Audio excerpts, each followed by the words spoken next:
Hello everyone, একটা news দেখো। মাত্র 37% পড়ুয়া ভর্তি, চিন্তায় বিএড কলেজগুলি। তো কয়েকদিন ধরে নিউজটি দেখছি, তো আজকে ভাবলাম একটু কথা বলি এ নিয়ে, ঠিক আছে? তো দেখো, রাজ্যের 550 বিএড কলেজে প্রথম দফার ভর্তি প্রক্রিয়া শেষে 21,000 ছাত্রছাত্রী ভর্তি হয়েছেন 550 বিএড কলেজে।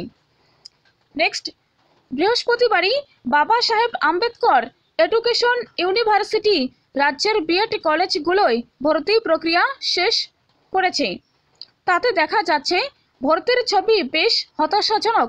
সূত্রের খবর, রাজ্যের বিএড কলেজগুলিতে মোট 56,000-এর কাছাকাছি মোট আসন রয়েছে। তার মাত্র 37% মতো আসন পূরণ হওয়ায় বিশ্ববিদ্যালয় এবং কলেজগুলি বেশ দুশ্চিন্তায় রয়েছে। বিএড বিশ্ববিদ্যালয়ের ভারপ্রাপ্ত উপাচার্য সোমা বন্দ্যোপাধ্যায় এদিন রাতে বলেন, 3 পর্যায়ে অ্যাডমিশন প্রক্রিয়া চলবে।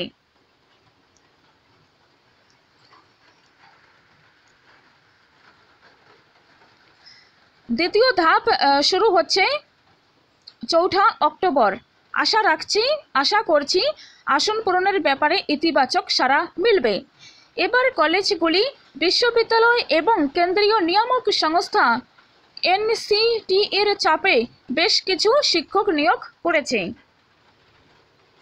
নেক্সট দেখো, এনসিটি এর নির্দেশে বিশ্ববিদ্যালয় একেবারে শিক্ষকদের ছবি সহ তালিকা নিয়েছে কলেজগুলির থেকে।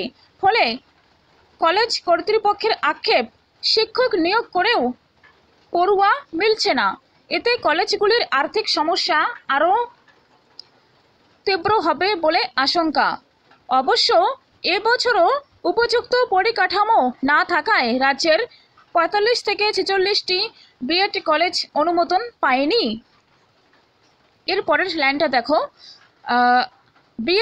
বিভিন্ন কলেজ কর্তৃপক্ষের বক্তব্য, যে কলেজগুলি অনুমোদন পেয়েছে সেগুলিতেই অনেক ক্ষেত্রে পড়ুয়া ভর্তি 50% হয়নি। বাকি কলেজগুলি অনুমোদন পেলে তারাই বা কত পড়ুয়া পাবে সে সন্দেহ রয়েছে। তবে লাস্ট লাইনটা দেখো, শিক্ষা প্রশাসকদের একাংশের বক্তব্য, রাজ্যের সরকারি ও সাহায্যপ্রাপ্ত উচ্চ প্রাথমিক, মাধ্যমিক এবং উচ্চ মাধ্যমিক স্কুলগুলোয় শিক্ষক নিয়োগ প্রক্রিয়া নিয়ে দীর্ঘ আইনি জটিলতায় বিএড কোর্স থেকে ছাত্রছাত্রীদের মুখ ফিরিয়ে রাখার অন্যতম কারণ। তো আমারও মনে হচ্ছে এটাই মেন কারণ যেহেতু পরীক্ষা হচ্ছে না, তার মধ্যে আইনি জটিলতা, ঠিক আছে, এর জন্যই ছাত্রছাত্রীরা বিএড কোর্স থেকে মুখ ফিরিয়ে নিচ্ছেন।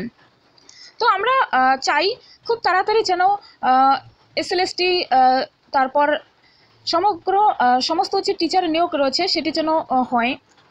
কারণ অনেক স্টুডেন্টস রয়েছে যারা বিএড করেছে, তারপর বিএড করে বসে আছে, পরীক্ষা নেই, কি করবে? আর এখন এমন কন্ডিশন, 21,000 ছাত্রছাত্রী ভর্তি হয়েছেন, ঠিক আছে? তো সবাই অন্যান্য মত পোষণ করছেন, অর্থাৎ এই বিষয়টা নিয়েই যে এর কয়েক বছর পর আবার হয়তো কমতে পারে যদি টিচার নিয়োগ না হয়। আর আবার যদি টিচার নিয়োগ হয় তাহলেই কতদূর কি হবে সেটা তো সময়ই বলবে, ঠিক আছে?